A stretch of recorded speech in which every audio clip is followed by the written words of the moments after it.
ஒடுங்கி நிலை பெற்ற உத்தமர் உள்ளம். அதாவது ஒருவர் இறைவனை பற்ற வேண்டும் என்றால் முதலிலே நாம் என்ன செய்ய வேண்டும்? மனதை அலைபாய்ந்து திரிந்து கொண்டிருக்கக்கூடிய இந்த மனதை, இந்த ஆசையை சுமந்து கொண்டிருக்கக்கூடிய இந்த மனம் என்ற குரங்கினை நாம் ஒரு சங்கிலி போட்டு கட்ட வேண்டும். நம்முடைய பிறப்புக்கும் பிறவிக்கும் எது காரணமாக அமைகிறது என்றால், நம்முடைய வாழ்விலே செய்யக்கூடிய நன்மையாக இருந்தாலும் சரி, தீமையாக இருந்தாலும் சரி, இரண்டுக்குமே பிறப்பு உண்டு. நன்மைகள் அதிகமாக செய்தால் ஒரு உயர்ந்த பிறப்பு கிடைக்கும், தீமைகள் அதிகமாக செய்தால் தாழ்ந்த ஒரு பிறப்பு கிடைக்கும். ஆக பிறப்பு என்பது உண்டு. ஆனால் நாம் சிவபெருமானை என்ன சொல்றோம்? பிறப்பருக்கும் பிஞ்சகந்தன் பெய்கழல்கள் வெல்கன் சொல்றோம். அப்படின்னா மற்ற தெய்வங்களுக்கு இல்லாத ஒரு கூடுதல் சிறப்பு யாருக்கு இருக்குதுன்னா, முழு முதற் கடவுளாக இருக்கக்கூடிய நம்முடைய சிவபெருமானுக்கு தான் என்ன இருக்குன்னா, முக்தி நிலையை கொடுக்கக்கூடிய ஒரே ஒரு கடவுள் யார் என்றால் நம்முடைய சிவபெருமான் மாத்திரம்தான். வேறு எந்த கடவுளுக்கும் முக்தி கொடுப்பதற்குரிய வல்லமை கிடையாது. காரணம், இவன் தெய்வங்களுக்கெல்லாம் தெய்வன். இன்னும் சிறப்பாக சொல்ல வேண்டும் என்றால், மற்ற தெய்வங்கள் எல்லாம் தலையிலே மகுடம் தரித்து கொண்டிருக்கும். ஆனால் சிவபெருமான் ஒருவன் தான் விரிசடை கூத்தனாக இருப்பான். இன்னும் சொல்ல போனா எல்லா தெய்வங்களும் நின்ற கோலத்திலே அருள்வாளித்துக் கொண்டிருக்கும். சிவபெருமான் ஒருவன் தான் ஆடுகின்ற கோலத்திலே அருள்வாளிப்பான். ஒன்று லிங்க வடிவிலே இருப்பான், அது அருவுருவ வடிவம். சிதம்பரத்திலே இருக்கக்கூடிய நடராஜ பெருமான் ஆடுகின்ற கோலம் எதற்காக என்றால், இந்த பிரபஞ்சத்தை இயக்கிக் கொண்டிருப்பவன் நம்முடைய சிவபெருமான் என்பதினால்தான் அவன் ஆடுகின்ற கோலத்திலே தில்லை சிதம்பரத்திலே இருக்கிறான். மற்ற தெய்வங்கள் பாருங்க, நின்னுகிட்டு தலையில ஒரு மகுடம் வச்சுக்கிட்டு கையை அப்படி காட்டிட்டு இருப்பாங்க. ஆனால் சிவபெருமானுடைய ஆட்டம் நின்று விட்டால் இந்த பிரபஞ்சத்தினுடைய இயக்கமானது நின்று போய்விடும். அதனால்தான் விஞ்ஞானிகள் இருக்கக்கூடிய அந்த வெளிநாட்டிலே கூட நடராஜருடைய சிலையை கொண்டு போய் வைத்துத்தான் இன்றைக்கும் அதை ஆய்வு செய்து கொண்டிருக்கிறார்கள். அணுவை உடைத்து உடைத்து உள்ளே பார்த்தால் அந்த அணுவுக்குள்ளே நடராஜ பெருமானுடைய ஆடல் என்பது இருக்கிறது என்று இன்றைக்கு விஞ்ஞானிகள், அதாவது அவர்கள் சைவர்கள் கிடையாது, மாற்று சமயத்தை சார்ந்தவர்கள் கூட சிவபெருமானை பற்றி ஆய்வு செய்கின்ற அளவிற்கு உன்னதமான நிலையை நாம் அடைந்திருக்கிறோம் என்றால், அதிலும் சிவபெருமானை வழிபடக்கூடிய ஒரு அடியாராக நாம் இருக்கிறோம் என்றால், இதைவிட பிறவியிலே வேறு எந்த பயனும் யாருக்கும் கிடையாது. எல்லா தெய்வங்களையும் வழிபடலாம், ஆனால் உன்னத நிலை எங்கு என்றால், யார் ஒருவர் சிவபெருமானை வழிபடுவதற்கு வருகிறார்களோ அதுவே பல பிறவிகளில் நீங்கள் செய்த புண்ணியம் இருந்தால் மாத்திரம்தான் ஒரு சிவாலயத்திற்குள்ளே செல்ல முடியும், ஒரு சிவபெருமானை வணங்கவே முடியும். இல்லைனா நீங்க சிறுதெய்வ வழிபாட்டில் தான் இருப்பாங்க. இன்னைக்கு 90% பேர் எதுனா பரிகாரம் செய்யக்கூடிய தெய்வங்களைத்தான் வழிபடுறோம். சிவபெருமானுக்கு எந்த பரிகாரமும் கிடையாது. நேரடியாக எந்த இடைத்தரகரும் இல்லாமல் நேரடியாக நாம் சிவபெருமானை போய் வழிபடலாம். கடவுளுக்கு முன்னால் நின்று ராசி, கோத்திரம், நம்ம குடும்பத்தோட மொத்த ஜாதகம் இதெல்லாம் போய் இன்னைக்கு நம்ம சொல்றோம். இது ஒருத்தருடைய ராசியை சொல்றோம், ஒரு பிறந்த நட்சத்திரத்தை சொல்றோம். நம்ம படைத்த கடவுளுக்கு நாம் எந்த ராசியில பிறந்தோம், நம்ம எந்த நட்சத்திரத்துல பிறந்தோம் படைச்ச அவனுக்கு தெரியாது. இடையில ஒரு ஆளை கூப்பிட்டு வந்து நிறுத்திட்டு அதை தட்டுல காசு வாங்கிக்கின்னு அவர் போய் சிவபெருமான்கிட்ட நம்மளை அறிமுகப்படுத்தி வைக்கிறார். இவர் இன்னார் இந்த பிரச்சனையோட வந்திருக்கிறாரு, இவர் பிரச்சனையை தீர்த்து வைனா அவர் எப்படி நம்முடைய கடவுளா இருக்க முடியும்? என்னை படைக்கின்ற பொழுதே நான் இந்த பூமியிலே எவ்வளவு நாள் வாழ வேண்டும், எத்தனை மணி நேரம் இருக்க வேண்டும் என்பதை தீர்மானித்து விட்டு தான் நம்மளை பூமிக்கே அனுப்புறான். யார் நமக்கு தந்தை, யார் நமக்கு தாய், நாம் செய்த பிறவியினுடைய உன்னத காரணம் எதுவென்று கண்டறிந்துதான் இறைவன் இந்த ஊர்ல தான் நம்ம பிறக்கணும்னு அனுப்புறான். என்னைக்கு நாம் தேவைப்படுகிறோமோ அன்னைக்கு நம்மளை கூப்பிட்டு போயிட்டு போறான். இடையில நமக்கும் இறைவனுக்கும் இடையில் எந்த இடைத்தரகரும் நம்மை கொண்டு போய் அறிமுகம் செய்ய வேண்டிய அவசியம் கிடையாது. இறைவனுக்கு முன்னால் நாம் கண்ணீர் ததும்பி, மெய்தான் திருவாசகத்தில் சொல்வார் மாணிக்க வாசகர், மெய்தான் அரும்பி விதிர் விதிர்த்து இறைவனுக்கு முன்னால நாம நிற்கும் போது என்னவா இருக்கணும்னா, நம் உடம்பிலிருந்து வியர்வை துளிகளானது வெளியேறணும், கண்ணிலிருந்து கண்ணீரானது அரும்பணும். அப்படி அரும்பினால்தான் உன் கண்ணீரை கண்டு இறைவனுக்கு பொறுக்காது. தன்னுடைய அடியவர் யாராக இருந்தாலும் அவர் கண்களில் கண்ணீர் வந்தால் சிவபெருமான் ஒரு நிமிடம் கூட தாமதிக்காமல் நமக்கு வந்து கருணை செய்வார். ஆனா நம்ம என்ன பண்றோம், அங்க கருவறைக்கு முன்னால நின்றுதான் இன்னொரு பெண் என்ன சேலை அணிஞ்சிருக்கிறா, இவ நேத்து கட்டின சேலையை கட்டு வந்தாளா, இல்ல அடுத்தவருடைய குடும்ப பிரச்சனையா, இத போய் கருவறைக்கு முன்னால நின்று பேசிட்டு இருக்கோம். அப்ப எதுக்கு கோயிலுக்கு போறோம்? இறைவனுக்கும் நமக்குமான உறவு என்பது பிணைப்பு ஏற்பட வேண்டும் என்பதற்காகத்தான் நாம் கோயிலுக்கே போறோம். கோயிலுக்கு போன இடத்துல என்ன பண்றோம், அடுத்தவரை பற்றியே சிந்தித்துக் கொண்டிருக்கிறோம். அப்போ இறைவனுக்கும் உனக்குமான தொடர்பு எப்படி ஏற்படும்? அதுக்குதான் நம்முடைய சிவாலயத்துல பலிபீடம் ஒண்ணு வச்சிருப்பாங்க, கொடிமரம் ஒண்ணு வச்சிருப்பாங்க. நாம கோயிலுக்குள் நுழைகின்ற பொழுதே அந்த பலிபீடத்தையும் கொடிமரத்தையும் வணங்கி விட்டு நாம் நந்தியிடம் அனுமதி வாங்கி கொண்டு உள்ளே செல்கின்ற பொழுது நான் என்ற அகங்காரத்தை அங்க காட்டி வச்சிடணும். நீ உலகத்திலே பெரும் பணக்காரனாக இருக்கலாம், உலகத்திலே பெரிய தொழிலை செய்பவனாக இருக்கலாம், நீ யாராக இருந்தாலும் கொடிமரத்திடம் சென்ற பொழுது நான் உனக்கு அடிமை என்ற எண்ணத்தோடு யார் உள்ளே செல்கிறானோ அவனுக்கு தான் இறைவனுடைய கருணையானது கிடைக்கும். அந்த கோயிலுக்குள்ள போயிட்டு நான் பெரிய செல்வந்தன் சொல்லிட்டு ஒரு 1000 ரூபாய் தரிசன டிக்கெட்ல போய் நான் சாமியை கும்பிடுறோம்னா நீ வேணா அங்க இருக்கக்கூடிய உருவத்தை பார்க்கலாம், இறைவன் ஒருபோதும் உன்னை பார்க்க மாட்டான். அந்த கடை கோடியில ஒருத்தன் கண்ணீரோடு நின்று கொண்டிருக்கக்கூடிய ஒரு ஏழையை பார்ப்பானே ஒழிய செல்வம் என்பது சிவபெருமானுக்கு முன்னால் ஒரு பெரிய பொருட்டே கிடையாது. அதனால்தான் நாம் என்ன சொல்றோம், தனக்கு ஓமை இல்லாதான் சிவபெருமானுக்கு இணையாக நாம் யார் ஒருவரையும் கொண்டு வந்து சேர்த்து விட இயலாது. அதனால்தான் வள்ளுவர் கூட அவரை என்ன சொல்றார், தனக்கு ஓமை, அவனுக்கு இணையா நீ உலகத்தில் யாரையுமே சொல்லிட முடியாது.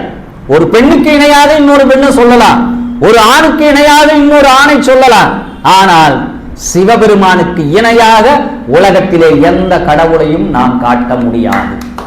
காரணம், அவனுக்கு இணையான கருணை உடையவன். அதாவது ஔவையார் பாடல்ல சொல்வாங்க, தொண்டகம் பெருமை சொல்லவும் பெரிதே.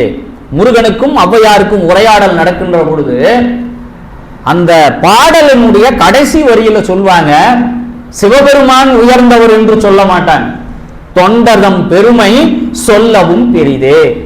சிவபெருமான ஆலயத்துல தேடலாமா தொண்டருக்குள்ள தேடலாம்னா சிவபெருமான் எப்பொழுதும் ஆலயத்தில் இருக்கின்ற காலங்களை விட எங்கு சிவநாமங்களை உச்சரித்துக் கொண்டு பக்தர்கள் இருக்கிறார்களோ அந்த பக்தர்கள் கூட்டத்துக்குள்ளதான் சிவபெருமான் உட்கார்ந்து கேட்டுக்கொண்டிருப்பார். ஆதலால் ஆலயங்களில் தேடுவதை விட அடியார் திருக்கூட்டத்திலே சென்று நாம் சிவபெருமானை தேடி கண்டடையலாம்.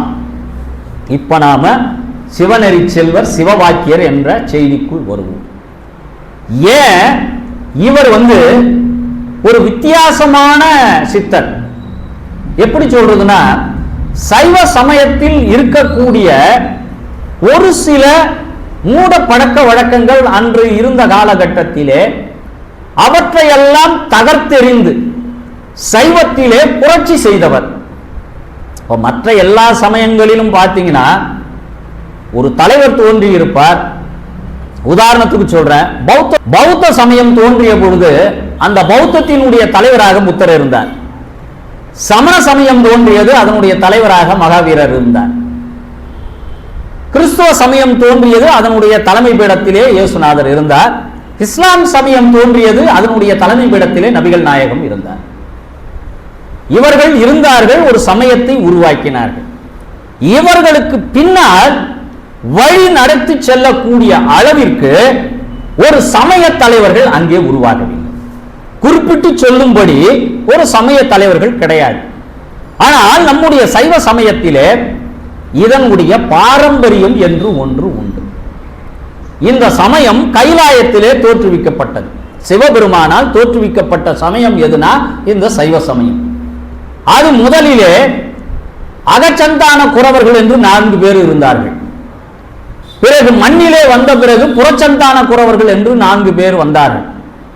அதற்கு பிறகு சமய குறவர்கள் என்று ஒரு 4 பேர் வந்தார்கள். அதற்கு பிறகு 63 நாயன்மார்கள் வந்தார்கள். இப்படி ஒவ்வொரு காலகட்டத்திலும் இந்த சைவத்தை தூக்கி பிடித்து சைவத்தை பரப்புவதற்காக வழி வழியாக பல சமய சார்ந்தவர்கள் வந்து கொண்டே இருந்தார்கள். பட்டினத்தார் வந்தார், அருணகிரிநாதர் வந்தார், பகவான் ரமணர் வந்தார். இப்படி பல்வேறு சமய சார்ந்தோர்கள் சைவத்திற்குள்ளே வந்து இந்த சமயத்தை தூக்கி பிடித்தார்கள். ஆலய வழிபாட்டிலே இருந்தவர்கள் எல்லாம் பக்தர்கள். ஒருவன் காலையில் எழுந்து குளித்துவிட்டு திருநீர் அணிந்து கொண்டு ஆலயத்திற்கு சென்று வழிபடுகிறான் என்றால் அவர்கள் எல்லாம் பக்தர்கள். ஆனால் காடுகளில் இருந்து கொண்டு வெட்ட வெளியை வணங்கிக் கொண்டு இருந்தவர்கள் எல்லாம் சித்தர்கள். அவர்கள் இறைவனை, அதாவது சிவபெருமானை அவர்கள் புறத்திலே தேடவில்லை, அகத்துள்ளே தேடினார்கள். அந்த அகத்துள்ளே இருக்கக்கூடிய சிவபெருமானை பூசித்தார்கள். அதற்காக அவர்கள் பல்வேறு மந்திரங்களை உருவாக்கினார்கள். நாம் வெளியில் சொல்கின்ற மந்திரம் நமச்சிவாய மந்திரம் சொல்கிறோம். அகத்துள்ளே இருக்கக்கூடிய சிவபெருமானை வழிபடுவதற்கு சிவாய நம என்ற ஒரு மந்திரத்தை உருவாக்கினார்கள். அது அகத்துள்ளே இருக்கக்கூடிய சிவபெருமானை வழிபடுபவர்கள். இவர்களுக்கு ஆலய வழிபாடு என்பது சித்தர்களுக்கு தேவையில்லை. புற வழிபாட்டிலிருந்து விலகி ஒரு 18 சித்தர்களுக்கு மேல் இன்னும் பல சித்தர்கள் வாழ்ந்து கொண்டிருக்கிறார்கள். அந்த சித்தர்கள் எல்லாம் பிரணயாமம் என்று சொல்லப்படுகின்ற மூச்சு பயிற்சியை கற்றுக்கொண்டு தங்களுடைய மூலாதாரத்திலே இருக்கக்கூடிய குண்டலினியை மேலெழுப்பி இறைவனுடைய அந்த சக்தியை, பேராற்றலை ஞானத்தின் மூலமாக பெற்றவர்கள் எல்லாம் சித்தர்கள் என்று பெயர். அப்படியான ஒரு சித்தர் யார் என்றால் சிவவாக்கியர் என்பவர் ஒரு மாபெரும் சித்தர். இவரை பற்றி சொல்வதென்றால் இவர் பிறக்கின்ற பொழுதே நமச்சிவாய என்ற மந்திரத்தை சொல்லிக் கொண்டே பிறந்தார் என்று புராணங்களில் சொல்லப்படுகிறது. மற்ற குழந்தைகள் எல்லாம் பிறந்து ஒரு சில மணி நேரம் கழித்துதான் குவா குவா என்று கத்தும். இந்த குழந்தை மட்டும்தான் சிவா சிவா என்று கத்திக்கொண்டு பூமிக்குள் வந்தது. அப்படி ஒரு உயர்ந்த பிறப்பிலே பிறந்தவர் யார் என்றால் சிவவாக்கியர். தன்னுடைய இளமை காலம், இவர் எங்கு பிறந்தார் என்பதற்குரிய இன்று வரை குறிப்பு கிடைக்கவில்லை. அதாவது தமிழ்நாட்டில் பிறந்தார் என்ற குறிப்பு இருக்கிறதே ஒழிய குறிப்பிட்ட இந்த ஊரில் தான் பிறந்தார் என்பதற்கு இந்த சித்தருக்கு எந்த அடையாளமும் கிடைக்கப்பெறவில்லை. இவர் ஆத்ம விசாரணை, அதாவது தனக்குள்ளே இறைவனை எப்படி தேடுவது, இறைவனை சென்று எப்படி அடைவது என்ற ஒரு கேள்விக்குள் இளம் வயதிலே வந்துடுறார். தன்னுடைய கேள்விகளுக்கான பதில்களை தேடி குருமார்களை தேடி அலைகிறார். அப்படி குருமார்களை தேடி அலைகின்ற போது தமிழ்நாட்டிற்குள் அவருடைய கேள்விகளுக்கு விடை சொல்லக்கூடிய குரு யாரும் கிடைக்கவில்லை. கிடைக்காத காரணத்தினால் மிகப்பெரிய தவர் சிரேஷ்டர்களும் ஞானிகளும் இருக்கக்கூடிய காசி நகரத்தை சென்று அவர் அடைகிறார். காசிக்கு போறார். காசியிலே இருக்கக்கூடிய பல துறவிகளை எல்லாம் சந்திக்கிறார். பல துறவிகளிடமெல்லாம் ஞானத்தை கேட்டு பெறுகிறார். ஆனால் அவருக்குள்ளே அவர் எதை எதிர்பார்த்து கொண்டு வந்தாரோ அதற்கெல்லாம் ஒரு விடை கிடைக்கல. இப்படியாக பல மாதங்கள் காசிக்குள்ளே சுத்தி சுத்தி வரார். ஒரு நாள் ஒரு களைப்பின் மிகுதியாக ஒரு செருப்பு தைக்கிற ஒரு தொழிலாளியினுடைய ஒரு குடிசைக்கு பக்கத்தில் போய் உட்கார். ஒரு மதிய நேரம், நல்ல வெயில். அப்படி உட்கார்ந்துட்டு அந்த செருப்பு தைக்கிற தொழிலாளியை பார்க்கிறார். அந்த செருப்பு தைக்கிற தொழிலாளியின் முகம் என்பது ஒரு ஒளிவட்டம் போல காணப்படும். இவருக்குள் ஒரு இனம் புரியாத ஒரு ஏக்கம். நாம் தேடி வந்த குரு இவராக இருக்குமோ என்று அவரை தினந்தோறும் உட்கார்ந்து கவனிக்கிறார். கவனிக்கின்ற பொழுது அவர் உணவு உட்கொள்கிறாரா உட்கொள்ளவில்லையா என்பதே தெரியல. தினந்தோறும் வராரு, யாராவது செருப்பு கொண்டு வந்தாங்கன்னா தச்சு கொடுத்துட்றாரு, காசு கொடுத்தாங்கன்னா வாங்கி போடுறாரு, இல்லைன்னா அமைதியா உட்கார்ந்துக்கிறார். இதை தினந்தோறும் பார்க்கின்ற பொழுது இவரையும் தினந்தோறும் அந்த செருப்பு தைக்கின்ற தொழிலாளி பார்க்கிறார். பார்த்துட்டு இவருக்கு நாம் தேடி வந்த குரு இவராக இருக்குமோ என்ற எண்ணம், அவருக்கு நாம் தேடிக்கொண்டிருக்கின்ற சீடன் இவராக இருக்குமோ என்ற ஒரு எண்ணம். இப்போ அந்த செருப்பு தைக்கிற தொழிலாளி என்ன பண்ணார்னா இவரை கூப்பிடுறார். இவன் நம்முடைய சீடனாக வேண்டும் என்றால் நம்மிடம் இருக்கக்கூடிய இந்த பேராற்றலை முழுமையாக இவனுக்கு கொடுக்கணும். குரு பாரம்பரியம் என்று சொல்வார்கள். குரு என்றால் குருவுக்கு பின்னால் ஒரு சீடன் உருவாகணும். அந்த சீடன் மூலமாக ஒரு குரு பரம்பரை தோற்றுவிக்கப்படணும். அதனால முதலா அவருக்கு என்ன பண்றாருன்னா ஒரு டெஸ்ட் வைக்கிறார், அவருக்கு ஒரு சோதனை வைக்கிறார். அந்த அருகில இந்த சிவவாக்கியரை கூப்பிடுறார். கூப்பிட்டு அவர் கையில கை நிறைய காசு கொடுக்கிறார். காசை கொடுத்துட்டு இவருக்கு அருகாமையில் இருக்கிற ஒரு சுரக்காய் அதை எடுத்து இவர் கையில கொடுக்கிறார். சிவவாக்கியர் கையில கொடுத்துட்டு இந்த காசை கொண்டு போய் என் தங்கையாக இருக்கக்கூடிய கங்கையிடம் கொடு. இந்த சுரக்காய் என்பது கசப்பு நிறைந்த ஒரு பேய் சுரக்காய். இதை முடிந்த மட்டில் கங்கையிலே கழுவி கொண்டு வா, இதன் கசப்பு போகட்டும் என்று கூறி இரண்டையும் கொடுத்து அனுப்புறார். இது தன்னுடைய சீடனுக்கு வைத்த முதல் சோதனை. இப்போ சிவவாக்கியர் கங்கை நதியை நோக்கி போறாரு. போயிட்டு இந்த காசை கொண்டு போய் கங்கையில எரியலான்னு கை தூக்கும் போது அந்த கங்கையில் இருந்து வளையல் அணிந்த ஒரு கரம் மேலே வருது. இந்த மேலே வந்த உடனே இந்த கரத்திடம் கொண்டு போய் இவர் அந்த காசை கொடுக்கிறார். அந்த காசை வாங்கி கொண்டு அந்த கரமானது தண்ணீரில் போய் மூழ்கி விடுகிறார். கங்கையை தன்னுடைய தங்கை என்று ஒரு சாதாரண செருப்பு தைக்கும் தொழிலாளி சொல்லி காசை கொடுத்து அனுப்புகிறார். அந்த கங்கையும் வாங்கி கொள்கிறது. இவர் முடிந்த மட்டில் அந்த பேச்சுரக்காயை நன்றாக கழுவி எடுத்துக்கொண்டு வரார். வந்தவுடனே அந்த செருப்பு தைக்கும் தொழிலாளி கேட்டார், நீ கொடுத்த காசை என் தங்கை வாங்கி கொண்டாளா? ஆமாம் குருவே, வாங்கி கொண்டாள். இந்த சுரக்காயை என்ன பண்ண? என்னால் முடிந்த மட்டில் நல்லா கழுவி எடுத்துட்டு வந்துட்டேன். அப்படியா, சரி உட்கார். அடுத்த நாள் என்ன பண்ணாரு, இவன் தொடர்ந்து நம்மளை கண்காணிக்கிறான்றது தெரிஞ்சு போச்சு. அடுத்த நாள், நீ நேற்று என் தங்கச்சி கிட்ட காசு கொடுத்துல, அந்த காசை நீ திரும்பி வாங்கணும். கங்கையில போய் வாங்கிட்டு வரையா? ஐயா நீங்க என்ன சொன்னாலும் நான் செய்யறேன்.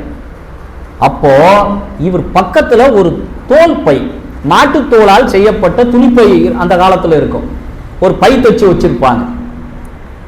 அன்றைக்கு ஏற்றம் இறக்கிறதுக்கு கூட இந்த மாட்டுத்தோளால் செய்யப்பட்டது தான் ஏற்றம் இறக்கிறதுக்கு பயன்படுத்துவாங்க.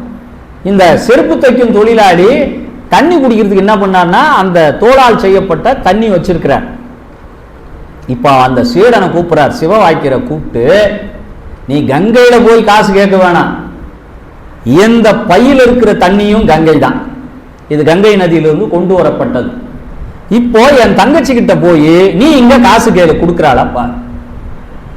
இப்போ அந்த தோல் பை கிட்ட போனான் சிவவாக்கியர். போயிட்டு நான் அன்று கொடுத்த அந்த காசை திரும்ப கொடு என்று சொன்ன உடனே அந்த தோல் பையிலிருந்து இன்னொரு பெண்ணின் கரம் வெளிப்பட்டு அங்கு கொடுக்கப்பட்ட காசை மீண்டும் திரும்ப கொடுத்தார். இதை வாங்கிக்கிட்டார். இப்போ இந்த சீடனுக்குரிய அந்த ஆத்ம பரிசோதனையில் வெற்றி பெற்று விட்டான் என்பதை அந்த செருப்பு சித்தர், அவர் செருப்பு தைக்கும் தொழிலாளி அல்ல, தன்னை யார் என்று காட்டிக்கொள்ளாமல் இருக்கின்ற காசியிலே இருந்த ஒரு மிகப்பெரிய சித்தர் சிவவாக்கியருக்கு மொத்த ஞானத்தையும் சொல்லிக் கொடுத்தார். அதிலே மிகப்பெரிய விஷயம் என்னன்னா, ஒரு இரும்பை தங்கமாக்கக்கூடிய ரசவாதத்தையும் அவருக்கு சொல்லிக் கொடுத்து அனுப்புறார். பெரும்பாலான சித்தர்களுக்கு வள்ளலார் உட்பட 18ஆம் நூற்றாண்டில் வாழ்ந்த வள்ளலார் கூட ஒரு இரும்பை தங்கமாக்கக்கூடிய ரசவாதம் தெரிந்தவர். அதனாலே அவருக்கு பின்னால் பெருங்கூட்டம் சுற்றியது. அவர்களை எல்லாம் விலக்கிவிட்டுதான் அவர் கடைசியிலே சித்தி வளாகத்திலே சென்று தன்னை மறைத்து கொண்டு விட்டார். அப்படியாக சிவவாக்கியர் என்ன பண்றார்னா, மிகப்பெரிய அந்த முனிவர்களுக்குரிய சித்தர்களுக்குரிய கலைகளை எல்லாம் முழுமையாக கற்றுக்கொள்கிறார். கற்றுக்கொண்டு இப்பொழுது தன்னுடைய பயணத்தை தொடங்கலாம் என்று குருவிடம் விடை கேட்கிறார். அப்போ குரு என்ன சொல்றார், நீ கங்கையில கழுவிட்டு வந்தப்பார், இந்த பேச்சுரக்காயை எடுத்துக்கோ. இவருக்கு பக்கத்துல கொஞ்சம் மணலை குவிச்சு வச்சிருந்தார். அந்த மணலை கொஞ்சம் கொடுத்து உன்னுடைய மேல் துண்டுல கட்டி முடிச்சு போட்டு வச்சுக்கோ. இறைவனுடைய விருப்பம் நீ சிறிது காலம் இல்லற வாழ்க்கையில் இருக்க வேண்டும் என்பது விருப்பம். இது யாராருக்கு பொருந்தியதுன்னா, தாயுமானவருக்கு பொருந்தியது. தாயுமானவர் மட்டுவார் குழலி என்ற பெண்ணை மணந்தார். நீண்ட காலம் வாழ்க்கையில் இல்லற வாழ்க்கையிலே இல்லை. வள்ளலாருக்கும் தன்னுடைய அக்காள் மகளை திருமணம் செய்தார். முதல் இரவே திருவாசகம் முற்றோதுதலாக முடிந்து தன்னுடைய மனைவியை பிரிந்து வந்து விட்டார்.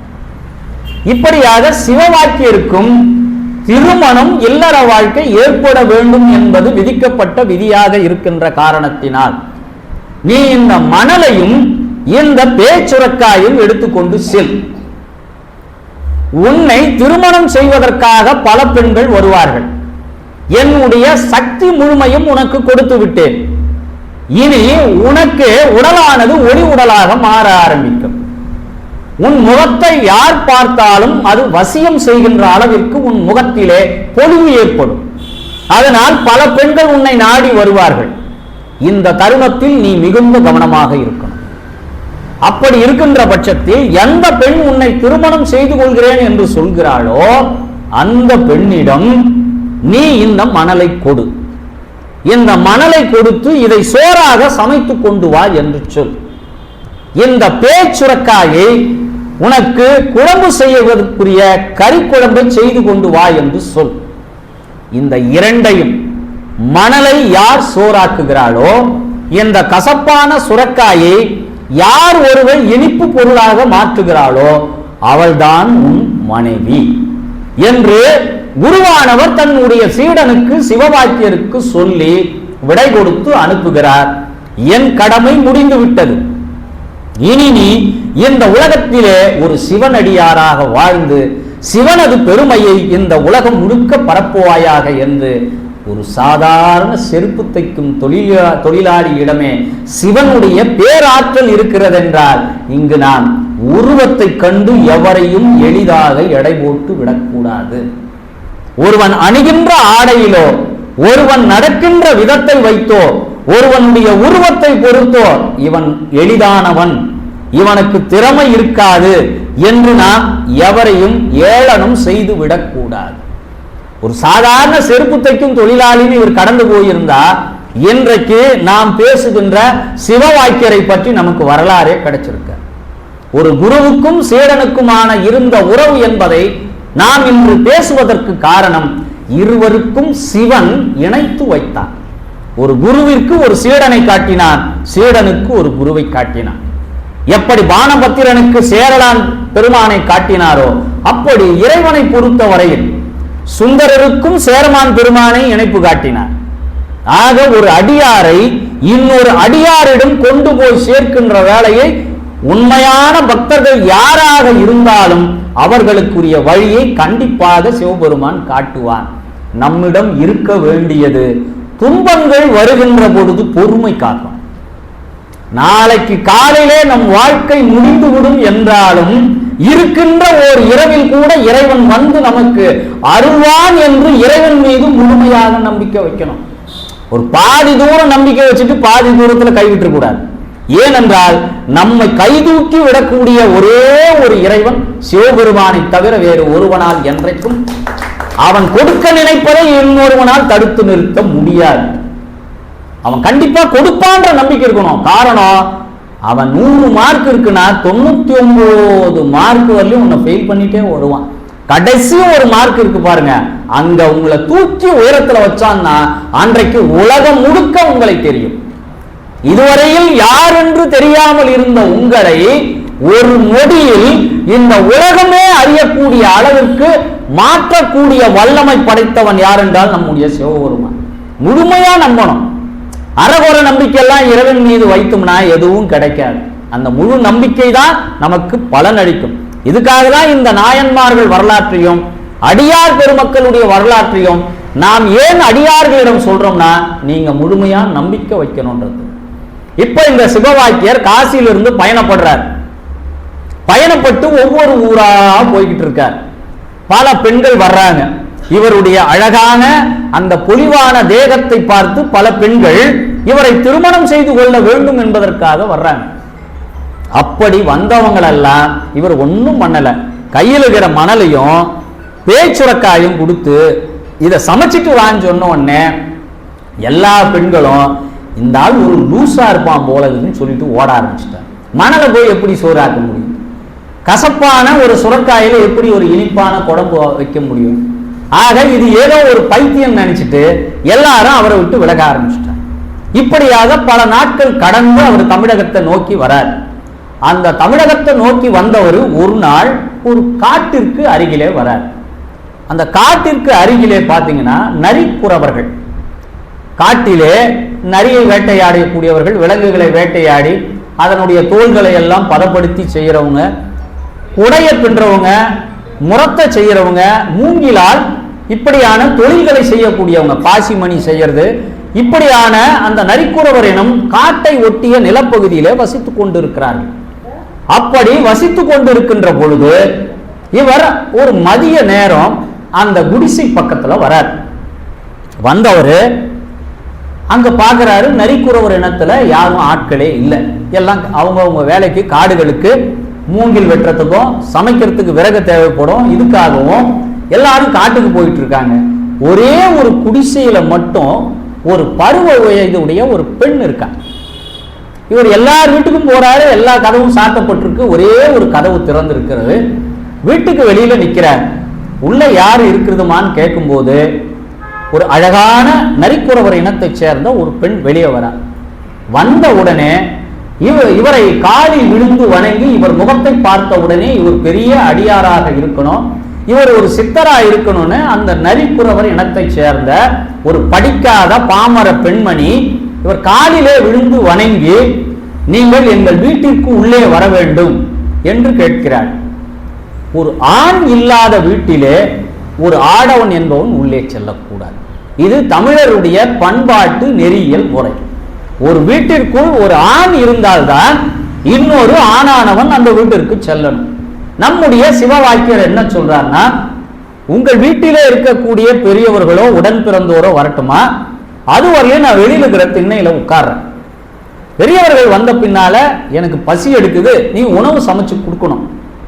அவங்க வந்த பின்னால நான் அதுக்குரிய வீட்டுக்குள்ள வரேன் அப்படின்னு சொன்ன உடனே அந்த பெண் தண்ணி கொண்டு வந்து வெளியிலே கொடுக்கிறாள். குடிச்ச உடனே இவர் அந்த பெண்ணை பார்த்த உடனே இந்த பெண்ணின் முகத்திலும் ஏதோ ஒரு பொலிவு தெரிகிறது. ஒருவேளை இவள்தான் நம்முடைய மனைவியாக வரக்கூடியவளோ என்று எண்ணி அந்த பெண்ணை வெளியே அழைத்து தான் கொண்டு வந்திருந்த அந்த மணலையும் அந்த பேச்சுரக்காயும் அவளிடம் கொடுக்கிறார். அந்த பெண் வாங்குகிறாள். வாங்கி இதை என்ன செய்ய வேண்டும் என்று கேட்கிறார். இந்த மணலை நீ சோறாக்கி தரணும், இந்த கசப்பான சுரக்காயில நீ ஒரு இனிப்புடைய ஒரு குழம்பு வச்சு கொடுக்கணும் அப்படின்னு கொடுத்த உடனே அந்த பெண் எந்த மறுபேச்சும் பேசணும்.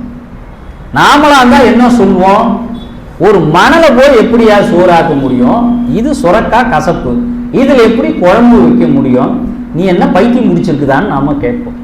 ஆனால் இறைவன் விதித்திருக்கிறான், இன்னார்க்கு இன்னார் என்று எழுதி வைத்தானே தேவன் என்று. அதன்படி இவள்தான் இவருடைய மனைவியாக இருக்க முடியும் என்பதை இறைவன் முன்னரே தீர்மானித்து விட்ட காரணத்தினால் அந்த பெண் எந்த மறுபேச்சும் சொல்லாம உள்ள கொண்டு போயிட்டான். கொண்டு போயிட்டு இந்த மணலை சமைக்கிறார். அதற்கடுத்து இந்த கசப்பு சுரக்காயிலே சமையல் பண்ணிட்டு இருக்கா. இந்த மதிய நேர உணவுக்காக அவருடைய தாய் தந்தையர்கள், உறவினர்கள், மற்ற எல்லாம் காட்டுக்கு போனவங்க எல்லாம் மதிய உணவுக்காக வந்துட்டாங்க. வந்தவர்கள் வெளியிலே ஒரு அடியார் ஒருத்தர் உட்கார்ந்து இருக்காரேன்னு சொல்லிட்டு வந்து அவர்கிட்ட பார்க்கறாங்க, விசாரிக்கிறாங்க. விசாரிச்ச உடனே அவர் சொல்றார், இந்த மாதிரி ஒரு மணல் கொண்டு வந்தேன், ஒரு கசப்பு சுரக்காயை கொண்டு வந்தேன், உங்க வீட்டு பெண்ணுகிட்ட இதை கொடுத்துருக்கேன் சமைக்க சொல்லி, அவ உள்ள போயிருக்கா அப்படின்னு உடனே அவங்க பெரியவங்க சொல்றாங்க, ஒரு மணலை போய் எப்படிங்க சாதமா வடிக்க முடியும், ஒரு கசப்பு சுரக்காயை எப்படி இனிப்பு சுரக்காயை மாற்ற முடியும், இது நடக்காத விஷயமா அப்படின்னு அவர் சொல்லும் போது, உங்க பெண் வாங்கி போயிருக்கிறா, சமைக்கிறேன்னு சொல்லி இருக்கிறா, என்ன பண்றான்னு பொறுத்திருந்து பார்ப்போம். இவங்கெல்லாம் உள்ள போறாங்க, உள்ள போய் பார்க்கறாங்க, அந்த மணலானது சாதமாக மாறி இருந்தது, அந்த சுரக்காயானது இனிப்பு சுரக்காயாக மாறி இருந்தது. இப்போ அவர்கள் வீட்டிற்குள்ளே வாழை இலையை போட்டு இவருக்கு உணவு பரிமாறுவதற்காக அழைத்து செல்கிறார்கள். அழைத்து சென்று உணவு பரிமாறுகிறார்கள், உணவு உட்கொள்கிறார். இப்போ அந்த வீட்டு பெரியவர்களிடம் இவர் கேட்கிறார், என்னுடைய குருவானவர் இந்த செய்தியை சொல்லி என்னிடம் இந்த மணலையும் சுரக்காயும் கொடுத்தார், உங்கள் வீட்டு பெண் சமைத்ததினால் இது மணலானது சோறாக மாறிவிட்டது, இந்த சுரக்காயானது இனிப்பு சுரக்காயாக மாறிவிட்டது, உங்கள் வீட்டு பெண்ணை நான் திருமணம் செய்து கொள்ள வேண்டும் என்று சொன்ன உடனே அவர்கள் சொல்கிறார்கள், உங்களை பார்த்தால் ஒரு உயர்ந்த குலத்திலே பிறந்த ஒரு ஞானியாக இருக்கிறீர்கள், நாங்களோ ஒரு நரிக்குறவர் இனத்தை சேர்ந்தவர்கள், உங்களுக்கும் எங்களுக்கும் ஏணி வைத்தால் கூட எட்டாது, அப்படி இருக்கின்ற பொழுது நாங்கள் எப்படி எங்கள் வீட்டு பெண்ணை உங்களுக்கு தர முடியும், அப்படியே தந்தாலும் நாங்கள் எங்கள் வீட்டு பெண்ணை வேறு இனத்திற்கு கொடுத்தாலும் எங்கள் கூட்டத்தோடு தான் நீங்க இருக்கணும், எங்க கூட்டத்தை விட்டு எங்க வீட்டு பெண்ணை நாங்க அனுப்ப மாட்டோம், அதற்கு உங்களுக்கு விருப்பம் இருந்தால் எங்க வீட்டு பெண்ணை நீங்க கல்யாணம் பண்ணிக்கலாம், நீங்க எங்களோட சேர்ந்து நாங்க என்ன தொழில் பண்றோமோ அதை நீங்க பழகணும். சொன்ன உடனே இறைவனின் சித்தம் இதுவாக இருந்தால் இதை மாற்றுவதற்கு நான் யார் என்று அவங்களுடைய குல வழக்கப்படி அந்த பெண்ணை திருமணம் செய்து கொள்கிறார். திருமணம் செய்து கொண்டு அவர்களுடைய தொழிலாக இருக்கக்கூடிய காடுகளிலே போய் மூங்கில் வெட்டுகின்ற வேலை, வீட்டிற்கு சமைப்பதற்கு விறகை வெட்டுகின்ற வேலை, பாசி மணியை நூற்கின்ற வேலை, கூடை முடைதல், முறம் பின்னுதல் போன்ற வேலைகளை எல்லாம் கற்றுக்கொள்கிறார். தன்னுடைய உயர்ந்த ஞானத்தை அவர்களுக்கு தெரிவிக்காமலே அவர்களை போன்ற ஒரு நரிக்குறவரை போல சாதாரண மனிதராக அவர் வாழ்ந்து கொண்டிருக்கிறார். இறைவன் மனிதர்களுக்கு மாத்திரமல்ல சித்தர்களுக்கும் சில சோதனைகள் வைப்பான், இதிலே நீ வெற்றி பெறுகிறாயா என்று பார்ப்பான். அவன் நினைத்திருந்தால் உயர்ந்த குலத்தை சார்ந்த ஒரு பெண்ணை அடையாளம் காட்டி இருக்கலாம், ஆனால் இறைவன் ஒரு தாழ்ந்த குலத்த பெண்ணை கூட ஒரு சித்தனுக்கு மனைவியாக்க வேண்டும் என்ற ஒரு உயர்ந்த சிந்தனை தான் இதற்குள்ளே இருக்கின்ற ஒரு உண்மை பொருள். நரிக்குறவர் இனத்திலும் ஒரு சித்தனை திருமணம் செய்து கொள்ளலாம் என்ற ஒரு நிலையை பெருமான் நமக்கு உருவாக்கி வைத்தார். இப்போ ஒரு தினந்தோறும் காட்டுக்கு போறார், விறகு வெட்டிட்டு வரார். இப்படியாக ஒரு நாள் இவர் காட்டிற்குள் செல்கின்ற பொழுது ஒரு மரத்தை போய் வெட்டுறார். அந்த மரத்தை வெட்டும் போது அந்த மரம் அறுபட்ட இடத்தில் இருந்து தங்க துகள்களாக கொட்டுது. அந்த மரத்துக்குள்ள இருந்து தங்கத்துகள் வெளியே வருது. சரி, ஒரு முறை தான் வருது, ரெண்டாவது முறை வெட்டி பார்க்கிறார், வெறும் தங்கத்துகளாகவே வருது. இவர் அதை பார்த்துட்டு என்ன சொல்றாரு, யமன் வந்துட்டான் அந்த காட்டை விட்டு ஓட ஆரம்பிச்சிட்டார். ஓடி போய் நேர வீட்டு இருக்கிற இடத்துக்கு வந்துட்டார். வந்த உடனே அங்க இருக்கிறவங்க எல்லாம் கேட்கிறாங்க, காட்டிலிருந்து இவ்வளவு வேகமா ஓடி வரீங்களே என்ன காரணம்னு கேட்கிறார். அதுக்கு அவர் சொல்றார், நான் ஒரு மரத்தை வெட்டினேன், அந்த மரத்திலிருந்து வரக்கூடிய துகள் எல்லாம் தங்க துகள்களாக இருக்கிறது. தங்கம் என்பது மனிதனை அழிக்கக்கூடியது. யார் ஒருவனுக்கு தங்கத்தின் மீது ஆசை வருகிறதோ அன்றைக்கே அவனுக்கு அழிவு ஆரம்பமாகிவிட்டது என்று பொருள். அதனால் ஒரு சித்தராக இருக்கக்கூடிய நான் தங்கத்தின் மீது ஆசை வைக்க கூடாது. அதனால நான் என்ன பண்ணேன், அந்த இடத்தை விட்டு ஓடி வந்துட்டேன். இந்த நரிக்குறவர் இனத்திலே இருக்கக்கூடிய பல இளைஞர்கள் என்ன பண்ணாங்க, தங்கம் கிடைச்சிச்சுன்னா நாம ஒரு மிகப்பெரிய ஒரு செல்வ செழிப்பான வாழ்க்கை வாழலாமே, இவர் என்னவோ அந்த தங்கத்தை பார்த்துட்டு யமன் வந்துட்டான்னு சொல்லி ஓடி வந்துட்டாரு, இவருக்கு என்ன பைத்தியம் பிடிச்சிருக்குதா அப்படின்னு சொல்லிட்டு இவங்க என்ன பண்றாங்க, ஒரு 4 சாக்கு பை எடுத்துக்கின்னு ஒரு 4 நரிக்குறவர்கள் காட்டை நோக்கி போறாங்க. எங்கேயாவது மரம் அறுபட்டு தங்க துகள் இருக்கிறதான்னு போய் தேடி பார்க்கறாங்க. இவரால் வெட்டுப்பட்ட அந்த மரத்திலிருந்து தங்க துகள்கள் எங்கு பார்த்தாலும் சிதறி கிடக்கு. இந்த 4 பேரும் என்ன பண்ணாங்க, 4 சாக்கு பையிலையும் அந்த தங்க துகள்கள் எல்லாம் போட்டு மொத்தமா போட்டு ஒரு இறுக்கி கட்டினாங்க. ஒரு 6 மணி கடந்துடுது, 7 மணி ஆகிப்போம். அமாவாசை நேரம், இரவுல வீட்டுக்கு வர்றதுக்கு வழி தெரியாது. அதனால இந்த 4 பேர்ல என்ன பண்றாங்க, ஒரு 2 பேரும் ஒரு முடிவு எடுக்கிறாங்க. நீங்கள் இந்த தங்கத்துகள் இருக்கக்கூடிய இந்த இடத்திலேயே இருங்க 2 பேர், நாங்க 2 பேரு அருகாமையில் இருக்கக்கூடிய ஒரு கிராமத்துல போய் நாங்க சாப்பிட்டு உங்க 2 பேருக்கும் சேர்த்து உணவை கொண்டுட்டு வரோம் அப்படின்னு சொல்லிட்டு இவங்க 2 பேரும் போயிடுறாங்க. இப்ப 4 தங்க பைகள் இருக்குது, சாக்கு பை. இந்த 2 பேரும் போனான் பாருங்க. இவன் போயிட்டு ஒரு கிராமத்துல சாப்பாடு சாப்பிட்டு இந்த 2 பேரும் யோசிக்கிறான், இந்த 4 பையில ஏன் நாம 2 பேரும் சேர்த்து ஆளுக்கு 2 பை நாம எடுத்துக்கலாம் இல்ல, அவனுங்க 2 பேருக்கு எதுக்கு கொடுக்கணும் அப்படின்னு அந்த குரூர மூளை வேலை செஞ்சு என்ன பண்ணானுங்க, 2 பேருக்கும் சாப்பாடு வாங்கினானுங்க பாருங்க. இந்த சாப்பாட்டுல 2 பேரும் விஷம் கலந்து, இவனுங்க நல்ல உணவை உட்கொண்டு விட்டு விஷம் கலந்த அந்த உணவை தூக்கிட்டு கிளம்பிட்டாங்க.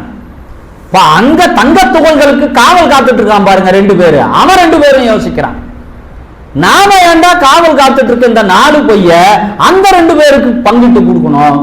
வந்த உடனே நாம 2 பேரும் சேர்ந்து அந்த 2 பேரை அடிச்சு கொண்டு போடலான்னு முடிவு பண்ணான்.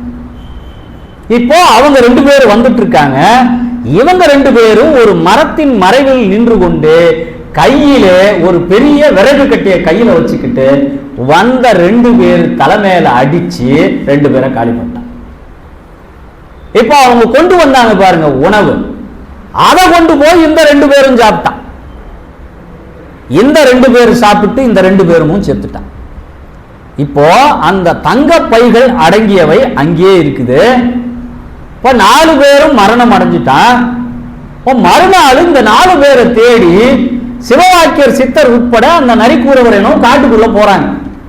போய் பார்த்தா ஒரு 2 பேர் அந்த தங்கத்துகள் இருந்த இடத்துல செத்து கிடக்குறான். இன்னும் 2 பேர் தலையில அடிபட்டு அங்க செத்து கிடக்குறான். அப்பதான் சிவவாக்கியர் சொன்னாரு, நான் முதல்ல சொன்னடா, யமன் வந்துட்டான்னு சொன்ன, நீங்க யாரும் அதை காதுல வாங்கல. தங்கமும் செல்வமும் யாருக்கு தன்னுடைய உயரத்தை விட அதிகம் சேர்கிறதோ, ஒரு மனிதன் வாழ்வுக்கு எவ்வளவு தேவையோ அதுவரையில் செல்வம் சேர்ந்தால் பிரச்சனை இல்லை. ஒருவனுடைய வாழ்க்கையில் அளவுக்கு மீறிய தங்கத்தின் மீதான ஆசை யாருக்கு வருதோ, உங்களுக்கு அருகிலே யமன் வந்து தினந்தோறும் உட்கார்ந்து கொண்டிருக்கிறான் என்று பொருள்.